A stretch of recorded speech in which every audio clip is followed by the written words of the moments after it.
Le service réanimation neurologique de l'hôpital Pierre Wertheimer des HCL prend en charge toutes les affections neurologiques qui imposent une hospitalisation en réanimation.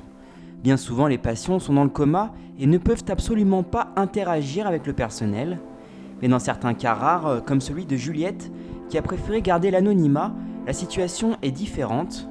Devenue tétraplégique à cause d'un accident de la route et en raison des complications qui ont suivi, elle ne peut plus s'exprimer par voie orale, mais peut en revanche entrer en communication via des hochements de tête, ainsi que grâce au mouvement de ses yeux.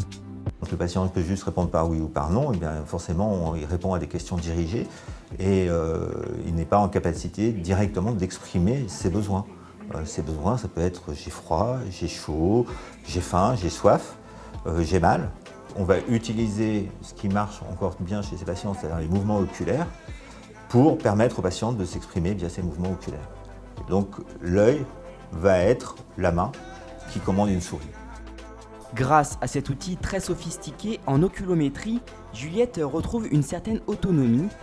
Lorsqu'elle fixe une lettre suffisamment longtemps, l'infrarouge vient repérer la rétine et valider la lettre, ce qui lui permet ensuite de former des mots puis des phrases, prononcées même si elle le souhaite par une synthèse vocale. Fan de France Musique, Juliette a pu demander à ce qu'on lui fasse écouter des podcasts. Le rôle de Mathilde, ergothérapeute au sein du service, a été fondamental pour mettre en place ce dispositif. Elle cherche sans cesse à améliorer l'autonomie des patients et leur communication avec le personnel soignant. En partant des outils développés pour les maladies dégénératives, elle a monté un projet avec le docteur Daillé pour obtenir un financement auprès de la Fondation HCL et ainsi acquérir 2 machines pour le service.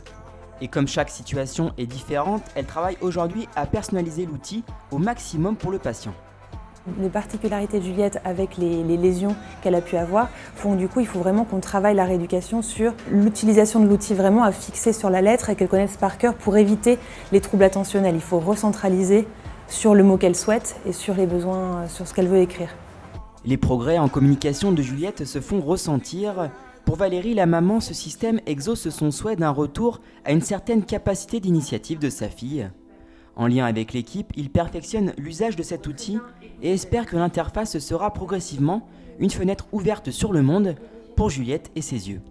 Quand on est enfermé dans son corps, on vit dans une espèce de vie parallèle. Et il me semble important qu'elle puisse rester le plus possible dans notre monde. Si vous souhaitez en savoir plus sur le système de eye tracking et contribuer à financer ce type d'outils pour les patients des HCL, vous pouvez vous rendre sur le site qui s'affiche à l'écran.